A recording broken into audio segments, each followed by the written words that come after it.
எப்படி சம்பாதிக்கணுன்றதுக்கு நிறைய ஸ்டெப்ஸ் இருக்குது. நீங்கள் ஆன்லைனில் சம்பாதிக்கணுன்னா உங்களுக்கு ஃபஸ்ட்டு ஒன்று ஸ்கில்ஸ் இருக்கணும். ஏதாவது ஒரு ஸ்கில்ஸ் இருக்கணும்.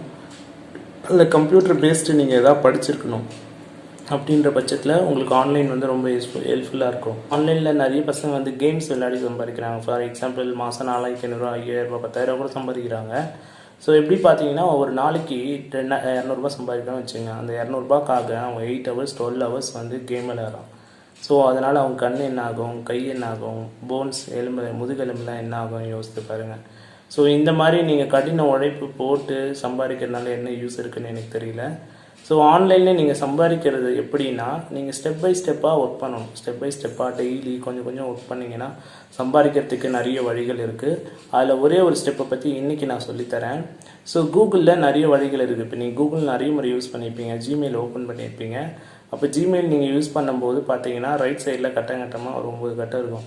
அதை கிளிக் பண்ணிங்கன்னா பிளாக் அப்படி சொல்லி வரும். இந்த பிளாகர் மூலயமா நீங்கள் சம்பாதிக்க முடியும். எப்படின்னு பார்த்தீங்கன்னா உங்களுக்கு அதான் சொன்னேன்ல, ஸ்கில்ஸ் இருக்கணும். ஒரு கவிதை, கட்டுரை, அப்படின்னா கதை, இந்த மாதிரி ஏதாவது எழுதக்கூடியது, ட்ராயிங் பண்ணக்கூடியது, இந்த மாதிரி ஸ்கில்ஸ் இருக்கிற பட்சத்தில் அதை நீங்கள் வந்து இந்த பிளாகில் அப்லோட் பண்ணலாம். அப்லோட் பண்ணிவிட்டு மற்றவங்களுக்கு ரெஃபர் பண்ணலாம், கூகுளில் SEO பண்ணலாம். அதன் மூலயமா உங்கள் பிளாகை நிறைய பேர் பார்த்தாங்கன்னா அந்த பிளாகை நிறைய பேர் பார்க்குறப்ப கூகுள் வந்து அந்த பிளாக் பேஜில் ஆட் கொடுப்பாங்க.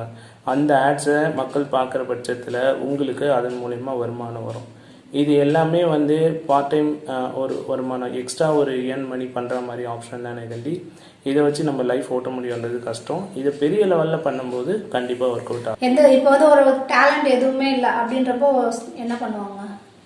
டேலண்ட் இல்லைன்னா புரியலையே. இப்போது சில பசங்க கேட்டால் சொல்கிறாங்க, நான் வந்து காலேஜ் போவேன், வந்துட்டேன்னா டிவி பார்ப்பேன், அப்புறம் போர் அடிச்சேன்னா கிரிக்கெட்டு பேட் எடுத்து விளையாடுவேன், அவ்வளோதான் எனக்கு தெரியும், வேறு எதுவும் தெரியாது அப்படின்வாங்க. ஸோ அந்த மாதிரி பசங்களுக்கும் தன்னுடைய டேலண்ட், எல்லாருமே ஒரு டேலண்ட் இருக்கும், அது கண்டுபிடிக்கிறது கஷ்டம். அப்படி கண்டுபிடிச்சாங்கன்னா அவங்களுக்கு யூஸ்ஃபுல்லாக இருக்கும். அப்படி இல்லைன்னா அவங்களுக்கும் நிறைய ஸ்டெப்ஸ் இருக்குது பிளாக் எழுதுறதுக்கு. ஃபார் எக்ஸாம்பிள் இப்போ நீங்கள் first year engineering college join பண்ணுறீங்கன்னு வச்சுக்கோங்க. ஃபஸ்ட்டு செமஸ்டர் வருதுன்னா அதோடைய கொஸ்டின் பேப்பர்ஸ் ப்ளஸ் ஆன்சர் இதை நீங்கள் தேடி உங்கள் பிளாகில் டைப் பண்ணலாம். ஸோ டைப் பண்ணி அதை வந்து நீங்கள் செகண்ட் இயர் போகிறப்போ ஃபஸ்ட் இயர் பசங்களை படிக்க சொல்லலாம். நீங்கள் தேர்ட் இயர் போகிறப்போ அந்த 2 years பசங்களை படிக்க சொல்லலாம். நீங்கள் 4th இயர் போகிறப்போ அந்த 3 years பசங்களை படிக்க சொல்லலாம். உங்கள் கிளாஸில் இருக்கிறவங்களும் நீங்கள் படிக்க சொல்லலாம். ஸோ ஃபஸ்ட்டு நீங்கள் செய்யும்போது இது வந்து கொஞ்சம் கஷ்டமாக இருக்கும். இதை ஒரு 4 years நீங்கள் ரன் பண்ணிட்டு வந்தீங்கன்னா உங்கள் காலேஜே அந்த பிளாகை படிக்கிற அளவுக்கு பக்காவாக அந்த பிளாக் ரெடியாக இருக்கும். யாருக்கா டவுட்டுன்னா எந்த விஷயம் என்ன கொஸ்டின்ஸ் கேட்டாங்க, அதுக்கு ஆன்சர் என்ன அப்படின்றத நீங்கள் அப்லோட் பண்ணலாம். அப்புறமா வந்து நீங்கள் வந்து இன்ஜினியர் சிவில் படிக்கிறீங்கன்னா இன்னும் கொஞ்சம் முயற்சி பண்ணி எலக்ட்ரிக்கல், கம்ப்யூட்டர், மெக்கானிக் இந்த மாதிரி பசங்களுடைய கொஸ்டின் பேப்பரை கலெக்ட் பண்ணி உங்களுடைய பிளாகில் நீங்கள் அப்லோட் பண்ணலாம். அப்படின்ற பட்சத்தில் 4 years நீங்கள் காலேஜை விட்டு வெளியில் வரும்போது அதன் மூலயமா கண்டிப்பாக சம்பாதிக்கக்கூடிய விஷயங்கள் நிறைய நடக்கும்.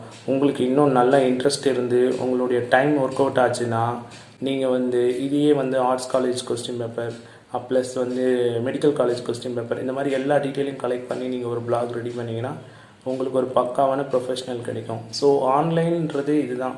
டெய்லி நீங்கள் உழைக்கணும், கொஞ்சமாவது உழைக்கணும். ஒரு 3 years 4 years கழித்து உங்களுக்கு ஒரு நல்ல ரிசல்ட்டை கொடுக்கக்கூடியதாக இருக்கும். இந்த மாதிரி ஆன்லைன் ஒர்க்கை வந்து நீங்கள் ட்ரை பண்ணலாம். இப்போ நிறைய பேருக்கு வந்து ஸ்டூடெண்ட்டாக இருக்கட்டும், பர்சனாக இருக்கட்டும், டைப்பிங்லாம் தெரியாது, அவங்களாம் என்ன பண்ணுவாங்க? டைப்பிங் தெரியாதுன்னா என்ன பண்ணுறது, நீங்கள் கையில் அழகாக பெனில் எழுதி ஃபோட்டோ எடுத்து அப்லோட் பண்ணுங்கள்.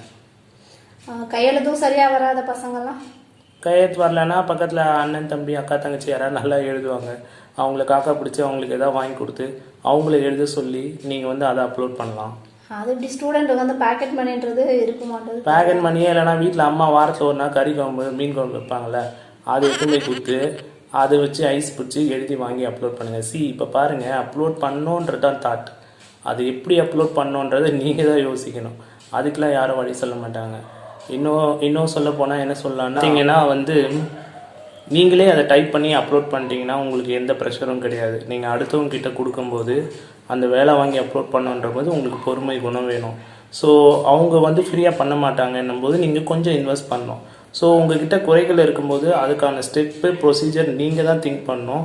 இப்போது எனக்கு டைப்பிங் தெரியுன்னா நான் 5 நிமிஷத்தில் அடித்து அப்லோட் பண்ணுறேன். ஆனால் நீங்கள் அடுத்தவங்க கிட்ட கொடுத்து வாங்கணும் போது அது ஒரு நாள் கூட ஆகலாம். இருந்தாலும் அந்த ஒரு நாள் டைம் வேஸ்ட் ஆனாலும் அந்த முயற்சியை நீங்கள் பண்ணிங்கன்னா கண்டிப்பாக உங்களால் சக்ஸஸ் ஆக முடியும். நீங்கள் இந்த ஒர்க்கெல்லாம் பண்ணலை? நல்ல கொஸ்டின். எனக்கு இப்போ தான் தெரியும். ஆனால் நீங்கள் வந்து அதெல்லாம் ட்ரை பண்ணலாம். இப்போ பார்த்தீங்கன்னா 19 கிட்ஸ் 18 கிட்ஸ்லாம் பார்த்தீங்கன்னா அவங்களுடைய டேலண்ட்டை அவங்களுடைய முயற்சியை நிரூபிக்கிறதுக்கு எந்த பிளாட்ஃபார்மே இல்லை அப்படின்னு அவங்க நினச்சிட்டு இருப்பாங்க. ஆனால் இன்றைக்கி அதை வந்து அவங்க பீட் பண்ணணுன்னா நேரில் போய் அதை நிரூபித்து அதுக்கப்புறம் தான் மேலே வர முடியும். ஆனால் இன்றைக்கி 20K கிட்ஸுக்கெல்லாம் அப்படி கிடையாது. டேலண்ட்டு எல்லாமே பார்த்தீங்கன்னா அவங்க கையிலேயே எல்லாமே இருக்குது. அதை நிரூபிக்கணுன்னும் போது அவங்க கடுமையான உழைப்பை ஆரம்பத்துலேருந்தே போட்டு வரணும். திடீர்னு வந்து போட முடியாது. ஸோ நீங்கள் வந்து இதை ட்ரை பண்ணுங்கள். அந்த மாதிரி ஆன்லைனில் நிறைய விஷயங்கள் இருக்குது. இது உள்ளே இறங்கும்போது அடுத்தடுத்து நீங்கள் நிறைய ஸ்டெப்ஸை கற்றுக்க முடியும். ஸோ ஆன்லைன்லேருந்து ஒரு கடல் மாதிரி ஒரு பாட்டு கூட இருக்குது. முத்துக்கடல் மூடியா கிடக்கு முடிஞ்ச எடுத்து மாலை போடு சொல்லுவாங்க. ஸோ கடல் வந்து எப்போவுமே திறந்து தான் இருக்குது. உங்களால் முடிஞ்சால் நீங்கள் அதில் குதித்து நீச்சல் அடித்து முத்தை எடுத்துகிட்டு வாங்க. ஆனால் ஒரே ஒரு ட்ராபேக் என்ன, நீங்கள் குடிக்கும்போது உங்கள் கூட 1 கோடி பேர் குதிப்பான். அவனெல்லாம் பீட் பண்ணி நீங்கள் வரணுன்னும் போது உங்களுக்கு ஒரு கடுமையான முயற்சி தேவை. ஸோ இந்த வீடியோ எப்படி இருக்குன்ட்டு எனக்கு நீங்கள் கமெண்ட் பண்ணுங்கள். இன்னும் நிறைய யூஸ்ஃபுல்லான வீடியோவை நாங்கள் ரெகுலராக இந்த வீடியோ சேனலில் போடுறோம். தேங்க்ஸ்.